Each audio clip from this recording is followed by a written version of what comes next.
Sekarang ini Indonesia ya ada di dalam sebuah persimpangan ya. Ini mungkin sepele ya, tetapi ini nggak sepele ya, ini nggak main-main ya. Ini kita dalam masa-masa yang ini masa tenang, tetapi sebenarnya api dalam sekam. Yang Anda lihat sekarang ini, ya saya perbesar ya muka saya ya. Yang Anda lihat hari ini, sorry ya, tadi saya sambil ngerjain beberapa pekerjaan ya, jadi saya tidak fokus. Tapi tadi sudah, ini begini saudara ya, ini adalah masa tenang Indonesia nih. Tetapi api dalam sekam ya. Kamu pikir 25% pengusung khilafah ya plus plus ya separuh atau 10%-nya Ganjar. Berarti 35% pengusung khilafah di Indonesia puas dengan hasil pemilu. Enggak, saudara ya. Mereka marah dalam hati mereka. Dari kemarin saya sudah bilang hati-hati. Ya, artinya yang 30% ini sadis, saudara ya. Sementara mayoritas rakyat yang tidak suka khilafah itu bukan orang-orang yang sadis, tapi orang-orang yang nurut. Ya. Nah, sekarang ini Anda sedang di dalam masa persimpangan, ada api dalam sekam di sana, yang semua didrive oleh agama. Nah, sama seperti kita dulu ya ganyang PKI, saya tidak berkata bahwa kita ganyang orang Islam, enggak. Saya tidak pernah menyatakan itu ya, saudara ya. Tetapi ada satu ya kata ketuhanan ini hendaklah menjadi kata cinta, ya. Sebab Allah adalah kasih. 1 Yohanes 4 ayat 8. Ya. 2. Semua ritual dan simbol, bahkan rumah ibadah, ya, ini mendatangkan bencana. Karena itulah sumber konflik. Iya kan? Itu sumber konfliknya justru. Ya. Bentar, ini kenapa saya nggak bisa ini ya, saya nggak bisa mute ya.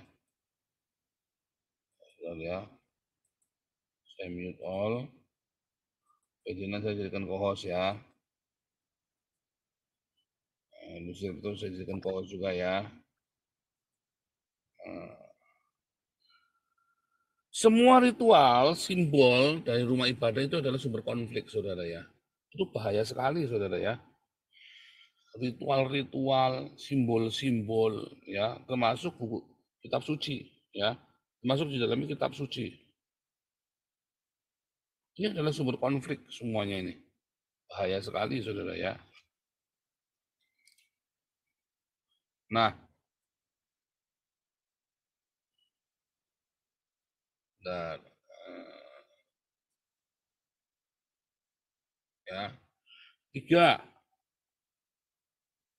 ya, yang namanya agama, ya, yang ada institusinya, ini adalah justru adalah sebuah iblis. Apapun, saudara.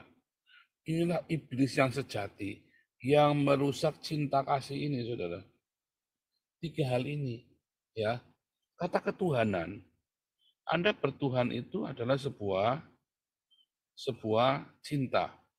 Kalau Anda bertuhan, lalu Anda bertengkar gara-gara Tuhanmu beda, maka itulah iblis. Maka dari itu ritual-ritual, simbol-simbol, rumah peribadatan, bencana, ya, itu semua termasuk kitab suci. Ya, semua kitab suci, apapun, itu sumber konflik. Agama apapun, saudara. Itu adalah sumber konflik justru.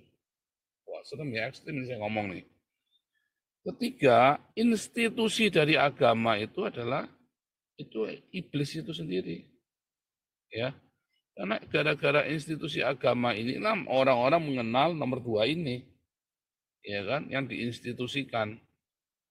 Sebetulnya, nah ini kita ya, cinta itu ya tidak perlu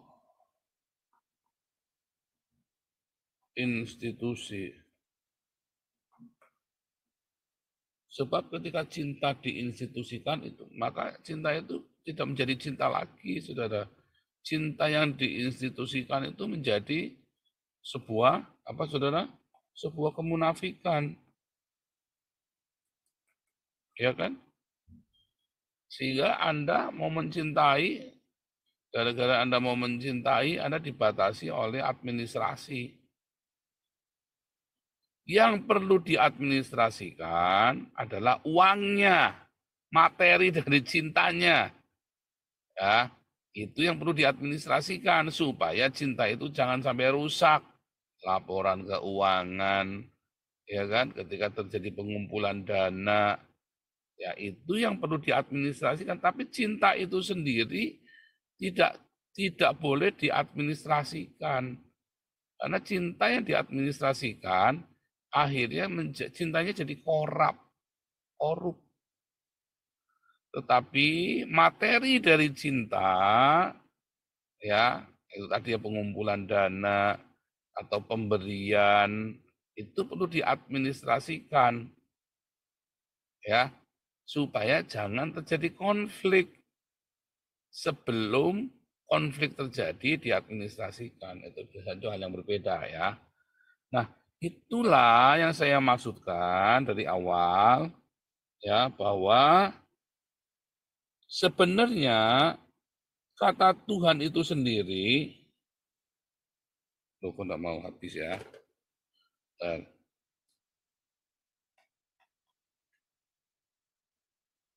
Ya,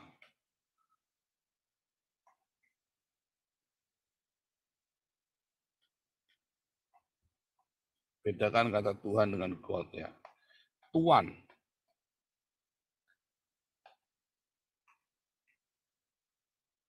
ya. Siapa yang menjadi tuanmu?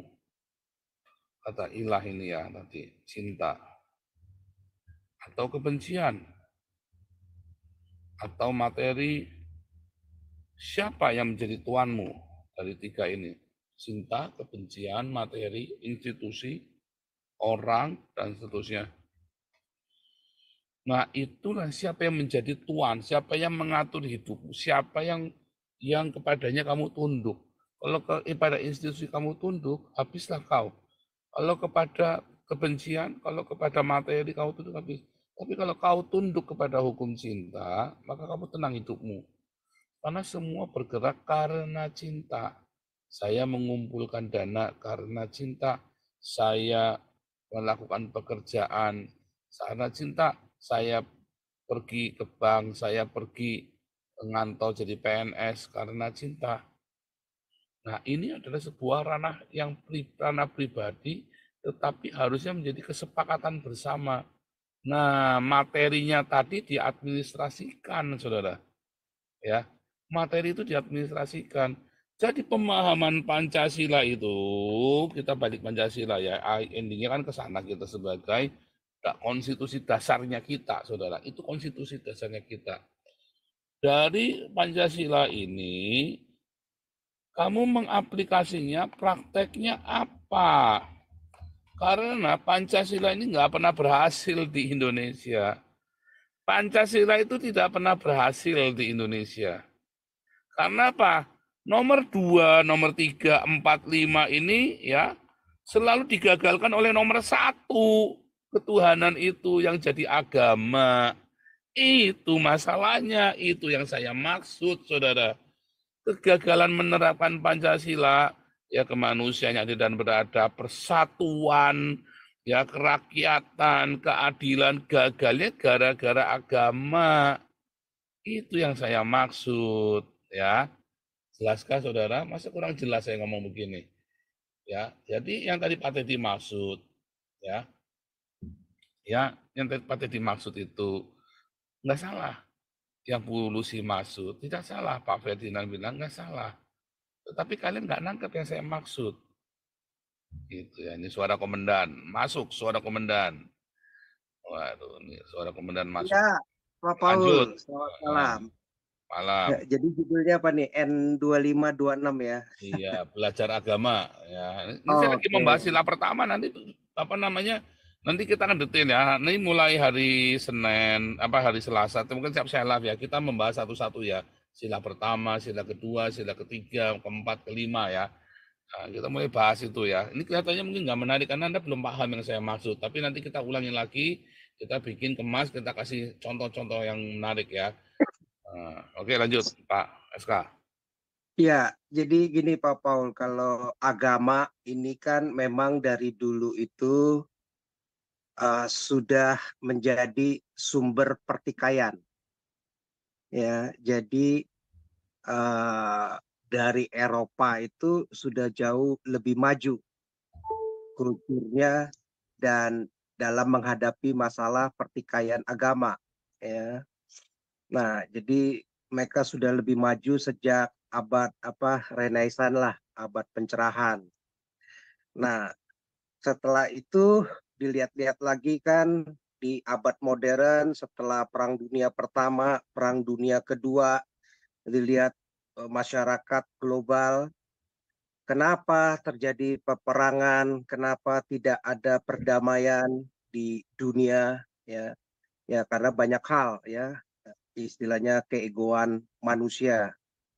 Nah, jadi orang banyak mungkin di tahun-tahun 60-an ke atas kali ya, sudah 70-an lah ya kalau kita ingat lagunya si John Lennon itu dengan Imagine, mereka juga menganggap kok lebih baik dunia ini udah nggak usah tanpa negara lah, dengan gubahan lagunya dia yang mengatakan Imagine there is no countries, ya kan, it isn't hard to do nothing to kill or die, ya kan. So dia ngarepin for no religion lah begitu ya. Nah, jadi dia ngarepin untuk life in peace, ya, hidup di dalam damai, nggak ada nggak ada agama, nggak ada lagi pembunuhan begitu. Kok begitu banget nih di dunia ini, kita ngarepin nggak ada lagi negara lah gitu. Jadi manusia bisa menikmati damai di muka bumi ini. Nah, jadi memang sumber konflik banyak, salah satunya yang terbesar adalah konflik yaitu paradigma dan agama. Nah, sehingga mereka akhirnya di Eropa jauh lebih maju ya dengan Renaissance-nya, mereka akhirnya mulai dengan semangat untuk pada semangat sekularisme, gagasan sekularisme, udah nggak perlu lagi sekuler saja, udah dipisahkan antara agama, memang mesti itu area private, area pribadi, nggak boleh lagi dibawa-bawa di tempat-tempat publik. Nah, kalau ada di tempat-tempat publik, justru lebih dilarang lah istilahnya ya. Jadi lebih dibawa kepada, jangan lagi kepada ego kelompok sektoral begitu ya, kelompok-kelompok tertentu, agama-agama tertentu. Nah, dan itulah tugasnya negara, hadir dengan paham sekulerismenya, tidak berpihak kepada agama manapun. Dalam dana anggarannya juga, ya, di dalam hukumnya juga bersifat adil, universal begitu. Nah, yang jadi problem di Eropa itu kalau kita lihat jauh lebih peaceful, lebih damai, lebih mengerti, lebih maju.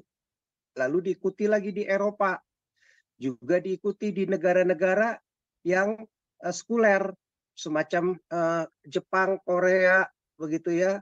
Nah, jadi nggak berbasis kepada agama di China begitu. Nah, jadi mereka bisa menikmati, tetapi memang berbeda di negara-negara yang Muslim. Karena di negara Muslim ini selalu mengedepankan untuk agamanya itu bisa mendominasi. Ya, ajaran N25 ini harus mendominasi dunia. Sehingga bagaimana caranya bisa mendominasi? Ya dipakailah cara-cara pemaksaan, intimidasi, kekerasan, ya bahkan memerangi, ya. Nah, itu yang jadi problem, itu yang jadi masalah. Sedangkan di Eropa sudah beres. Nah, di negara-negara dunia Muslim ini yang jadi problem karena mereka sudah belajar di Eropa dengan masa Renaissance itu bahwa agama itu dinilai sudah menghambat kemajuan peradaban, ya, peradaban dunia, baik juga menghambat kemajuan ekonomi, juga menghambat kemajuan ilmu pengetahuan, ya. Nah, jadi mana bisa dunia itu diatur oleh agama yang dengan pikiran sempit, yang belajarnya ya cuman itu aja agama, nggak belajar lagi ilmu pengetahuan, ekonomi, peradaban-peradaban yang lain. Nah, itu yang sebenarnya jawabannya sudah cukup bagus oleh Eropa dan Amerika, yaitu dengan sistem sekuler, begitu. Kalau agama, hubungan dengan Tuhan itu bersifat private. Nah, seperti yang diwacanakan oleh N26 itu lebih bagus. Nilai-nilai humanis, nilai universal, cinta kasih, ya, kasih sayang, perhatian buat sesama seperti yang Tuhan Yesus ajarkan, begitu, ya, kasihi bahkan mengasihi musuh. Nah, itu yang jauh bisa membawa kemajuan.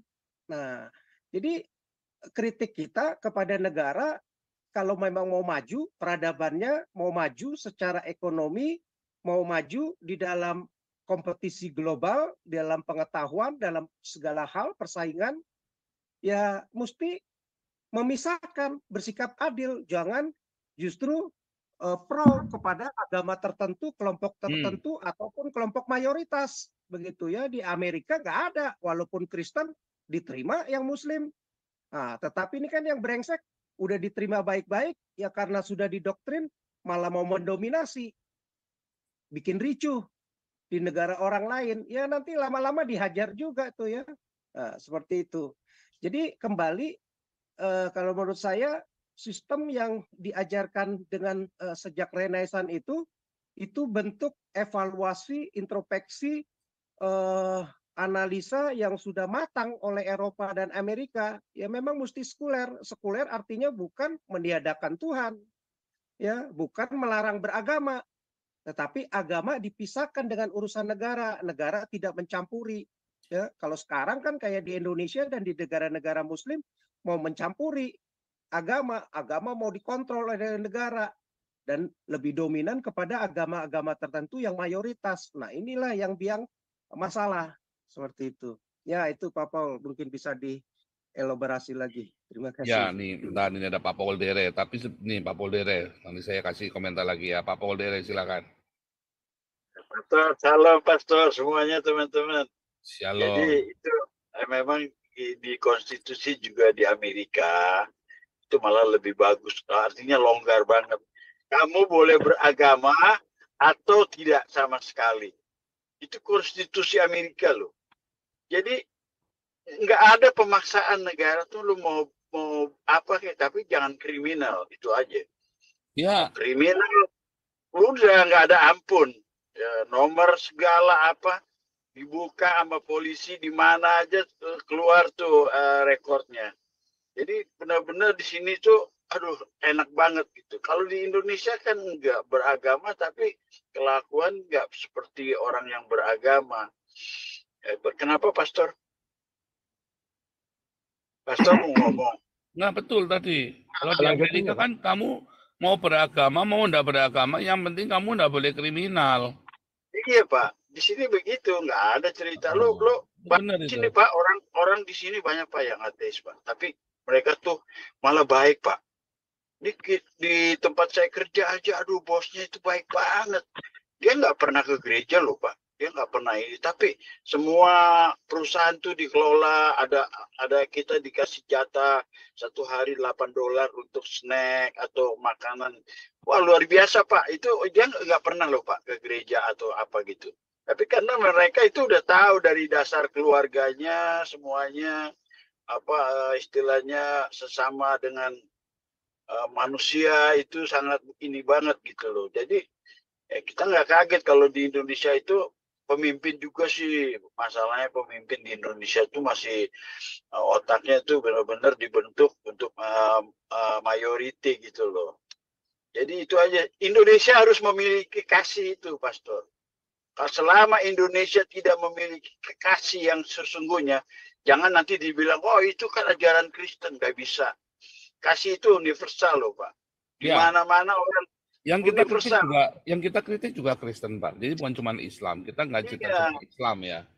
Tapi iya kita lagi betul Pak. cerita bagaimana Iya, bagaimana ternyata agama itu tidak membuat Indonesia jadi baik.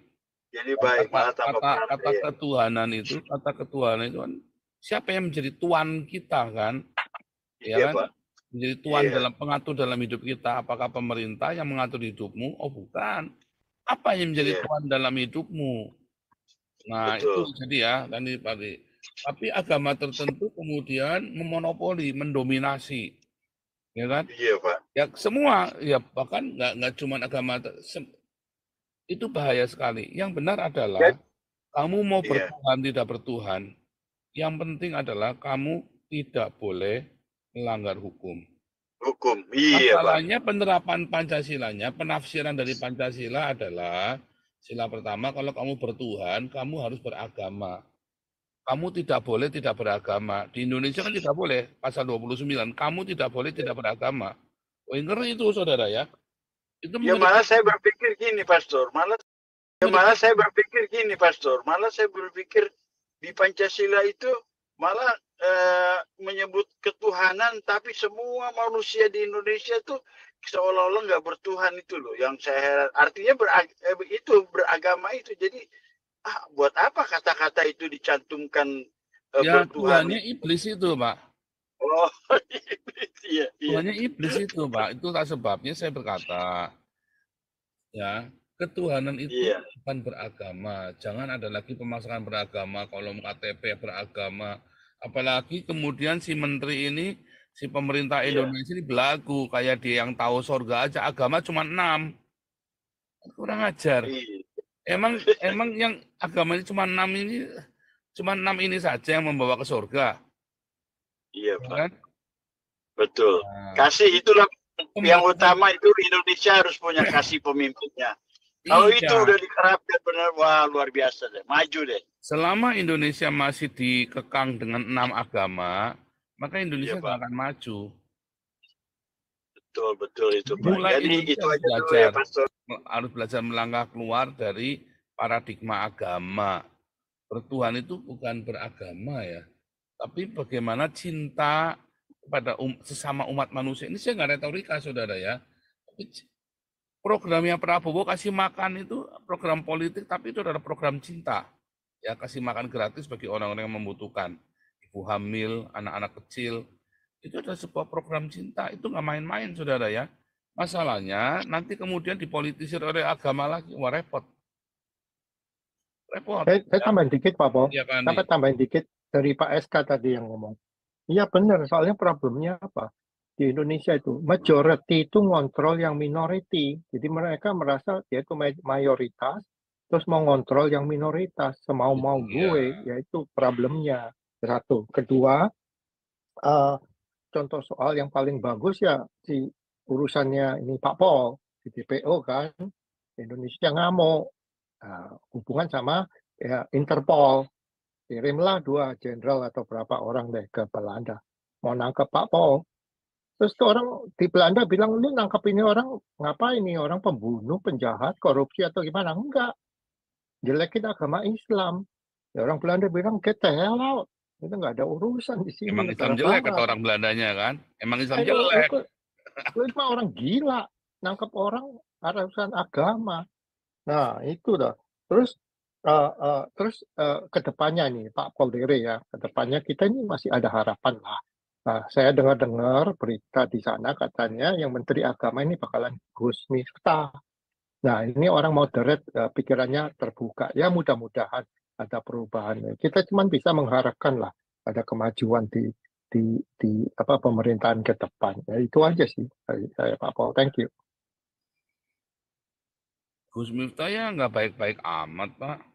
Betul Pak, tapi kan at least dia pikirannya agak moderat lah, agak Ya moderat. menteri agama itu yang benar saya, Pak. Baru nanti benar, Pak.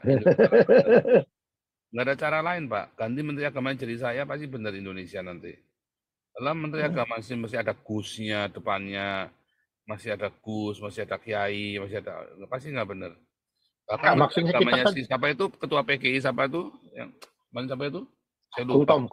Gultom jadi menteri agama pun nggak akan baik Indonesia. Enggak, maksudnya tujuan kita, kepinginnya kita kan nggak ada tuh urusan Menteri Agama, MUI, PGI itu semua dibubarin urusan agama. Ya Tapi kan menteri itu nggak, agamanya harusnya Eka tapi kan Ciptaningsih nggak, itu. tapi kan nggak Yang anak realitas. PKI itu, Pak, harusnya jadi menteri agama. Ya, tapi kan nggak realitas kita menghapus itu semua. Jadi ya kita cuma bisa Realistis, mengharapkan Pak. yang Artinya mudah-mudahan agama itu harusnya bukan menteri agama ini selama ini kan urusan menteri agama agama. ini kan menjadi menteri yang mengawasi agama. Menteri yang mengawasi dan berpihak kepada agama. Tetapi harusnya menteri agama ini adalah menteri administrasi ya bagi semua konflik-konflik beragama. Kan begitu kan harusnya kan? Ya, tapi kenyataannya kan mereka merasa majority karpen dasko kan gitu kan. Ya makanya konflik-konflik beragama ini harusnya menteri yang namanya menteri agama ini bukan dipimpin oleh orang beragama. Ya kan? Tetapi justru oleh orang-orang yang tidak beragama. Karena kalau orang-orang beragama yang menjadi menteri agama pasti dia akan berat sebelah. Tapi kalau yang menjadi menteri ini adalah orang yang tidak beragama pasti akan adil, Pak. Ya kalau Nggak mau boleh ada menteri agama, Pak. Makanya mau dikasih tidak ya, boleh ada menteri agama. Menteri agamanya harus ateis, Pak. Nah, kalau gitu mesti kasih 6 menteri agama, tiap agama ada menterinya. Itu Ya, baru nanti fair. 6 menterinya berantem. Jadi wasitnya memang mesti sekulerisme. Sekuler, ateis, sekuler. Jadi nggak ada memihak agama, nggak ngurusin agama privat aja. Udah itu paling benar. Betul. Maksud saya itu. Makanya bilang, kalau saya jadi menteri agama, saya akan membuat satu rumus, akan saya buktikan bahwa Kementerian Agama itu tidak perlu. Jangan Pak Paul saya aja, Pak Paul kan udah di PO, saya kan belum. Yang betul ini ya, memang betul kata Bapak Pastor Paul ya. Jangankan jauh-jauh ya, di Singapura aja KTP-nya nggak ada orang beragama di situ, ditanggalkan ya itu. Nggak ada, kalau agamanya nggak ada. Iya. Jangankan di Singapura, di seluruh dunia kagak ada, Bu. Cuman di Indonesia aja tuh KTP ada agamanya. Kalau negara masih ada menteri agama, masih ngurusin negara, masih ngurusin agama, ya negaranya ini terbelakang, tertinggal. Ya, uangnya habis aja buat ngurusin negara. Duitnya habis buat ngurusin agama.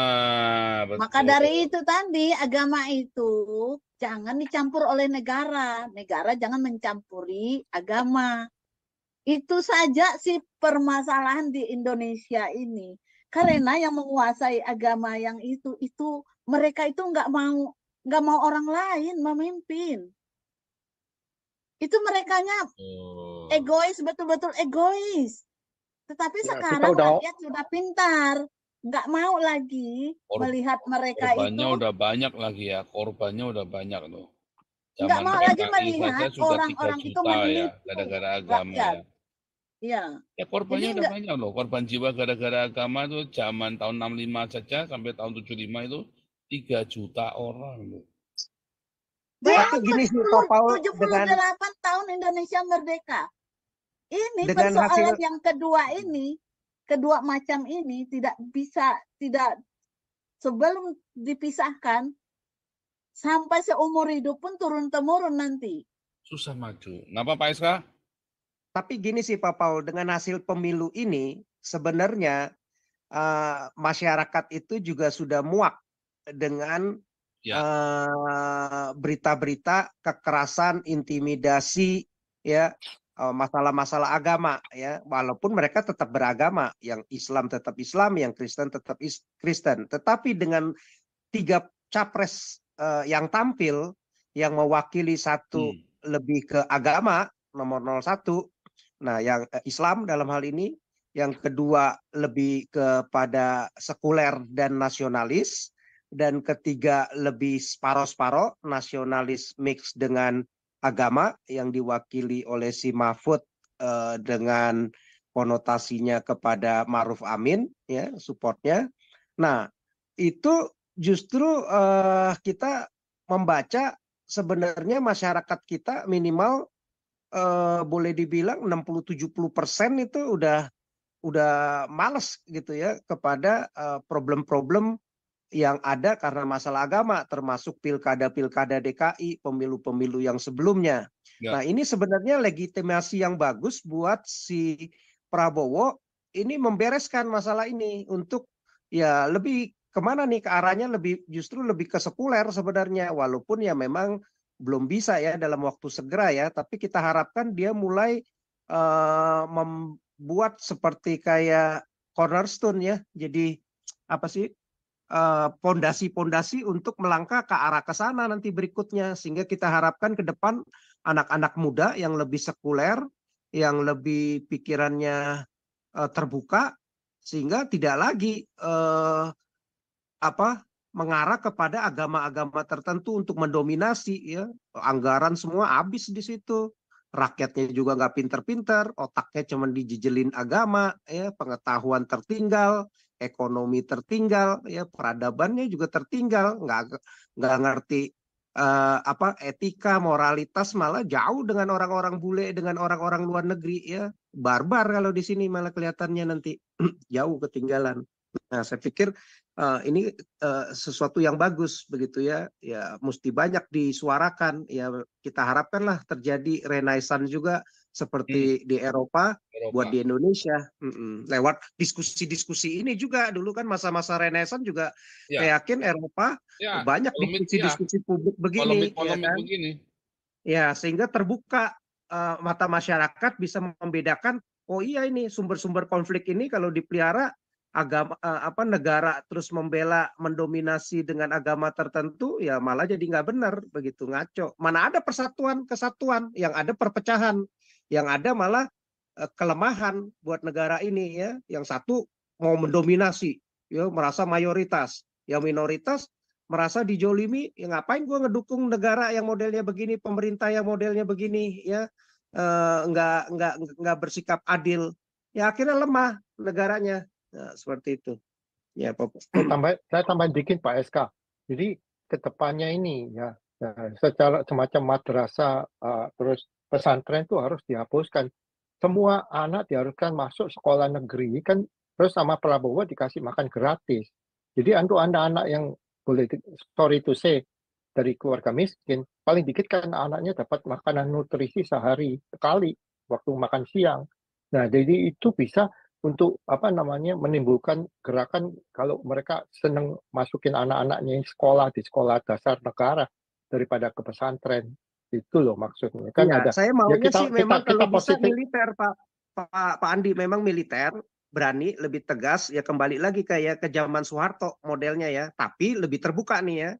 Nah, KKN-nya lebih dikurangi dibanding Soeharto begitu. Ya saya rasa sih Prabowo kondisinya akan berbeda lah ya dengan Soeharto, tetapi berani tegas begitu, sehingga berani mengambil decide. Saya yakin Pak Prabowo ini kan lama di luar negeri juga ya, pikirannya terbuka, dan si Gibran juga saya lihat pikirannya terbuka.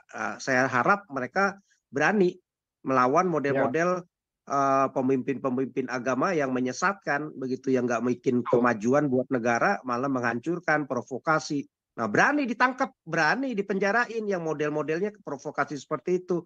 Kalau udah dideketin masih nggak bisa juga, masih bandel juga, jadi baru bisa maju. Nah, itu saya yakin dengan legitimasi pemilu sekarang akan disupport itu kuat begitu ya. Seperti itu.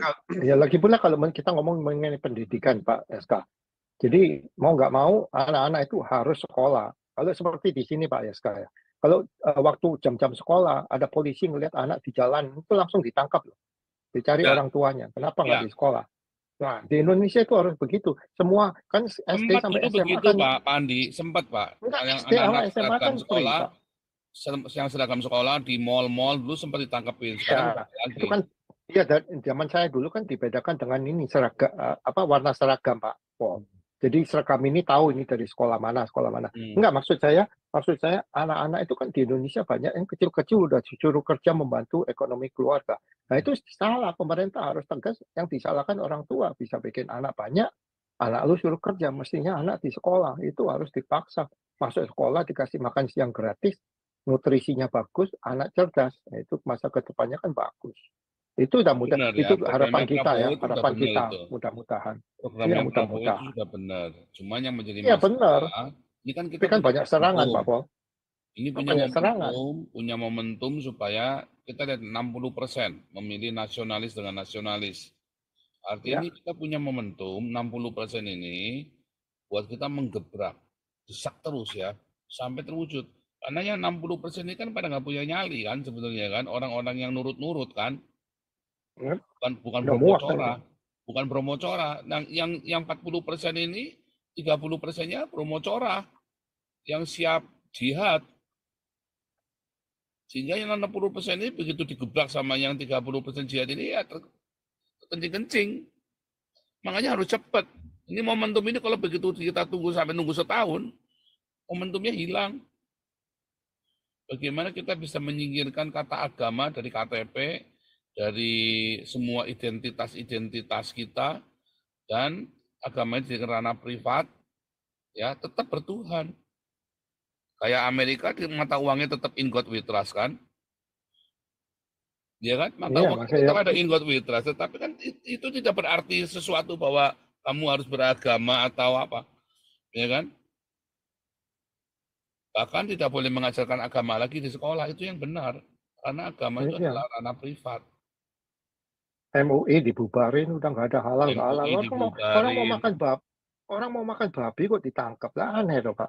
Iya, Aneh orang makan sekali. babi bismillah kok ditangkap, kan kurang ajar ini. Makanya repot. Ini ada Ibu Tumbar nih. Ibu Tumbar udah lama nggak nongol. Ini Ibu Tumbar pasti baru dimarahin sama Ya Anies. kan, ini kan sama Anies kan, mantannya Anies kan. Mantannya Anies nih, Ibu Tumbar. Pasti baru diomelin Maya berapa hari nggak mongol nih.